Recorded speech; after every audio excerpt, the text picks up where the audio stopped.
मैं डॉक्टर रवि मोहता हूँ। मैं शिवालिक मेडिकल सेंटर नोएडा में कार्यरत हूँ।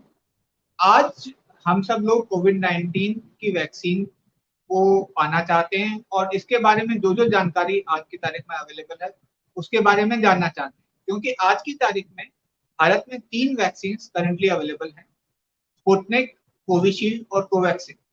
हर व्यक्ति के मन में ये बात है कि इनमें से कौन-सी वैक्सीन में क्या फ़र्क है, कौन-सी सबसे ज़्यादा काम करती है और हमें कौन-सी वैक्सीन लेनी चाहिए।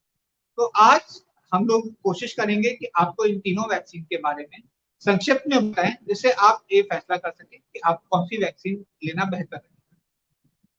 सबसे पहले तो ये जानना ज़रूरी है कि कोविशील्ड और स्पुतनिक दोनों वायरल वेक्टर वैक्सीन है।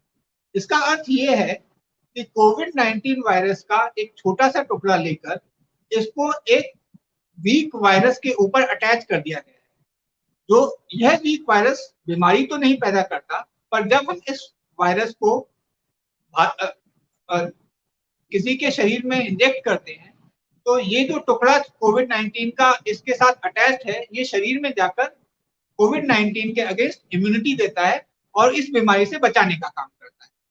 कंपैरिज़न में जो कोवैक्सिन वैक्सीन है, ये एक इनएक्टिवेटेड वैक्सीन है। इसका मतलब ये है कि कोविड-19 वायरस को हम लोग किल कर देते हैं, इनएक्टिवेट कर देते हैं और उसके बाद हम उसको ह्यूमन बॉडी में इंजेक्ट करते हैं और इससे जो इम्यूनिटी मिलती है, उसी के बेसिस पे हम लोगों को इस बीमारी से प्रोटेक्शन मिलती है। ठीक है? तो ये तो पहली बात हुई। जो बहुत सारी ट्रायल्स इन वैक्सीन्स को लेकर हुई हैं। जो कोविशील्ड को लेके पहली ट्रायल हुई थी, उसमें ये पता चला था कि इससे करीब 71% यानी 71% प्रोटेक्शन मिलती है। पर अभी रिसेंटली जो और स्टडीज हुई हैं, उससे ये पता चला है कि जब कोविशील्ड की 2 डोजेस के बीच के गैप को 4 हफ्ते से बढ़ा के 12 हफ्ते कर दिया जाता है, तो ये प्रोटेक्शन 71% से बढ़ के 91% तक पहुंच जाता है। सिमिलरली कोवैक्सिन के से जो 3 ट्रायल्स जो आज तक हमारे पास उपलब्ध हैं, वो ये शो करती हैं कि कोवैक्सिन से करीब 81% प्रोटेक्शन। स्पुतनिक की जो ट्रायल्स रशिया वगैरह में हुई हैं, जो भारत की ट्रायल है वो अभी इनकम्प्लीट है। स्पुतनिक की जो ट्रायल्स विदेश में हुई हैं, वो ये क्लेम करती हैं कि इससे करीब 91% प्रोटेक्शन हम लोगों को मिलता है। स्पुतनिक वैक्सीन के बारे में एक बड़ी इंटरेस्टिंग बात है जो मैं आपको बताना चाहूँगा कि कोविशील्ड और कोवैक्सिन के अंदर जो 2 डोजेज लगती हैं, वो दोनों आइडेंटिकल होती हैं।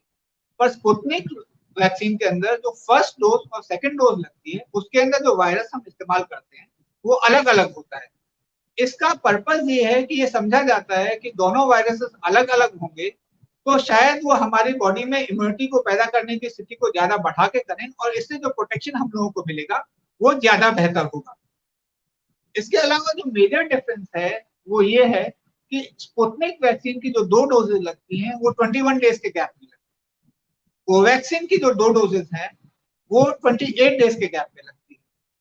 कोविशील्ड जब शुरुआत में भारत में लगाना शुरू हुआ था, तो हम इसको भी 28 डेज़ के गैप पे लगा रहे हैं। परंतु जो अभी बाद की स्टडीज आई हैं, वो ये शो करती हैं कि यदि इस गैप को बढ़ा के 6 से 8 हफ्ते कर दिया जाए, तो जो प्रोटेक्शन कोविशील्ड वैक्सीन से हम लोगों को मिल रहा है, वो बढ़ के जो है 80 से 90% तक पहुंच जाएगा।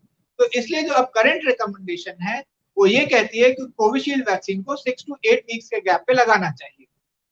अच्छा, फाइनली जो साइड इफेक्ट्स की बात है, सब वैक्सीन्स के बारे में अलग-अलग मीडिया में, अलग-अलग सोशल मीडिया में ये भ्रांति फैलाई जा रही है कि बहुत ज़्यादा साइड इफेक्ट्स हैं या किसी वैक्सीन से ये साइड इफेक्ट होता है, किसी से वो साइड इफेक्ट होता है। जितने ट्रायल्स हुए हैं, उनमें कोई भी मेजर साइड इफेक्ट इन तीनों में से किसी भी वैक्सीन का नहीं दिखाया गया है।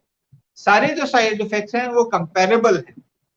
इनमें कोई भी जो साइड इफेक्ट है वो बहुत ज्यादा मेजर नहीं है।